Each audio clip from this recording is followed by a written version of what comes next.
Hi guys, my name is Emma and let's talk spooky stuff. So today I am back for my second episode of Horror Around the World. This time, Spain.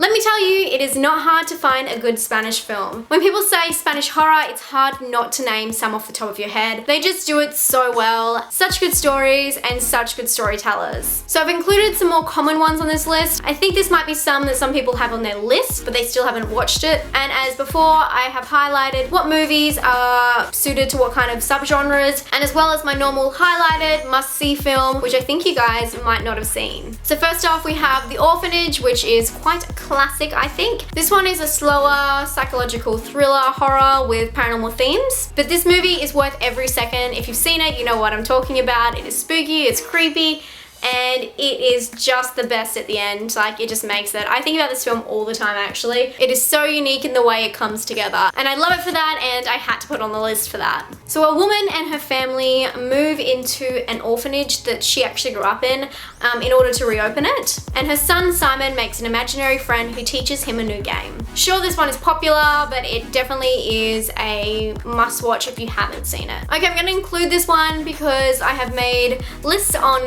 found footage films and stuff like that, and everyone keeps saying this. I'm just gonna say it so you guys know that I love it too, and if anyone hasn't seen it, you definitely have to see this. This is Wreck. This is a series that Quarantine remade. It is so creepy, and obviously this one is for the found footage lovers and the paranormal lovers. So that's me.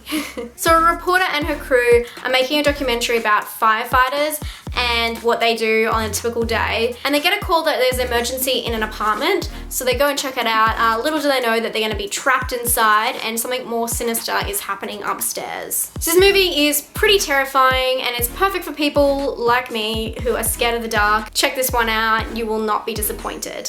Okay, this little gem, Thesis. I love this film. This is for more of the people who like a dark, disturbing film, not necessarily horror themes included, but people who like things on my disturbing video list, this is for you.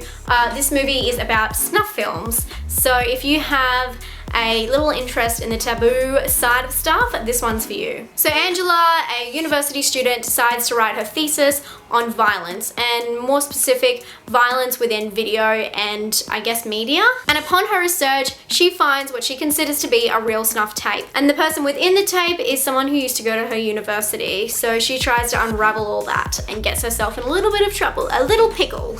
This movie is really cool. It has you guessing to the very end what's going on. I thought during the first part of the film it was going to be like a Ring situation where whoever watches the snuff film dies. Not so much, but it is really interesting, and obviously I recommend it. Another more known film that if you haven't seen, I really want you to watch is The Devil's Backbone. This one is another horror thriller, but this one has a huge backstory and a lot of substance and just a lot of charm in it. Another movie about orphanages, this time a little bit different. 12-year-old Carlos is brought to an isolated orphanage by his tutor during the Spanish Civil War. And there he discovers a ghost of a boy who used to live in the orphanage. It's slow-paced and it's just beautifully shot, about beautiful characters, and I don't know, it just makes your heart feel a little bit warm at the end. It is really just a beautiful, dense ghost story. Okay, here it is. My must-see of the bunch is Sleep Tight. And this one was recommended to me by one of you guys. My friend Tamara from Scary Clown Productions. Thank you so much, girl. I love this movie, and she knows I watched it. I was talking to her when I was watching and I was like, this is the best. Thank you so much. So thank you. And you guys should watch it too. This movie, it can only be described as a disturbing film, but unlike anything else, it's kind of like a light-hearted disturbing film. I don't know. It has so much tension in all the right places, and it will literally have you like glued to the end of your seat going, what the hell? If you guys like a lot of fast-paced tension and sometimes you like watching something a little bit different, this one is for you, but it's for everybody, so everybody watch it. So an apartment concierge is so miserable with his own life that he decides he has to make everyone's life a living hell. And he does this in really sneaky ways. Like I said, this one is fast-paced, really high-tensioned.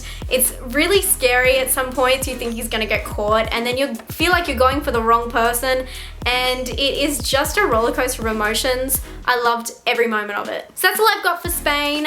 Leave your favorite Spanish films in the comments below and let me know which Spanish horrors you love. So see you guys very soon for a start of the week review, and then next week, same time, we'll be doing another country. Stay tuned. Hope you guys are having a great week. Remember to check out my Facebook, and I'll see you guys soon. Stay spooky. Bye. It's actually pretty gory as well.